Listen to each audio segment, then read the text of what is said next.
At 3:30, we have number 15 USC, who's 8-2, trailing number 7 Oregon, who's 9-1. Oregon favored by 9.5 points on CBS. Obviously, the biggest matchup of the day. We're talking about the college football playoff picture. Absolutely massive stakes on the line.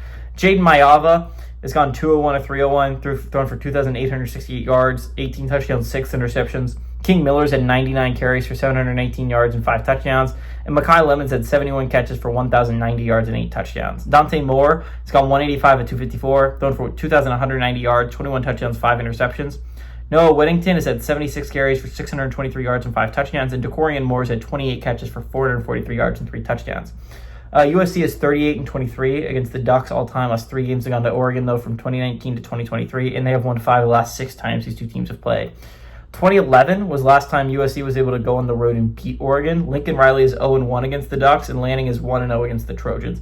Again, massive game. We're talking about the playoff implications of both football teams. USC, to me, is not in my first 4 out right now, right? The way it works, I think USC has a really great resume, but the fact is that it's bringing down is the tiebreakers, right? They lose tiebreaker right now to Notre Dame, who loses tiebreaker to Miami. So the fact is they're dragged down to Miami's level when you're talking about at-large berths, and that still puts them ahead of 2 lost teams like Vanderbilt, like Houston, and they still have tiebreaker over Michigan. That's a big thing for the Trojans heading forward, but the Trojans lose tiebreakers. They lose tiebreakers to Miami and Notre Dame, and these are 2 teams that are out of the college football playoff right now. For me, USC is my 5th team out, and a win against Oregon absolutely keeps you alive, and it does a lot of things. But it doesn't really move you up because you're still losing tiebreakers to Notre Dame, who's still losing tiebreakers to Miami. It does move you up a little bit because then Oregon lose tiebreakers to you, and that's big if you're the Ducks, right? If you're the Ducks, a loss to USC could put the Big Ten in a bad spot to get more than 2 teams in the college football playoffs. Again, a loss for Oregon would bump them out of the playoffs to me. They would put them behind USC, so it would just depend if they have a better resume than Michigan right now. The Trojans would move up a spot. They would move to at least the 4th team out of the college football playoffs. But you need teams ahead of you to lose if you're the Trojans, right? Like, again, Utah is in a better spot when you're talking about resume-wise to go to the college football playoffs. Teams that would move Utah in as an Oregon loss would put the Big 12 in a great spot to get 3 in. You need Oklahoma to lose. Again, Oklahoma's ahead of you, so the SEC sitting pretty with 5. A USC win doesn't really do much. It keeps them alive, and they're going to need some luck. The thing is, they're going to need luck to try and get into the college football playoff at-large conversation because they are so far behind right now. Notre Dame loss would also go massive for USC. If you could break the tiebreaker curse, whether that's a Miami loss or a Notre Dame loss, that would go massively hard for USC. A Notre Dame loss would just be perfect for the Trojans. It would put you in such a good spot to go to the college football playoffs. Again, a win here for the Ducks, I wouldn't say locks you into the college football playoffs, but it puts you in a pretty great spot.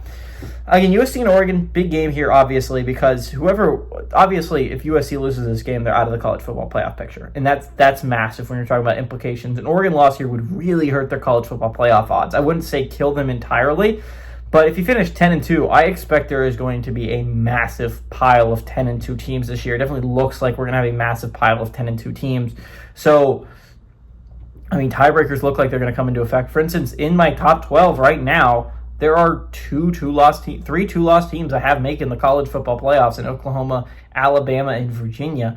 I expect that number to go a little bit higher. I mean, I actually have 4 if you're counting Tulane, but I don't because it's like a weird exception is that Tulane is a weird team because they're a group of 6 and they don't really count. So again, massive game for USC and Oregon from that standpoint, but also for the Big Ten championship game. Whoever wins this game, they need one thing to happen they control their own destiny to an extent. If USC wins this game and UCLA, and if Oregon wins this game and the game against Washington next week, they just need Michigan to beat Ohio State, and they have a chance to just straight up play their way into the college football playoffs in the Big Ten championship game against Indiana.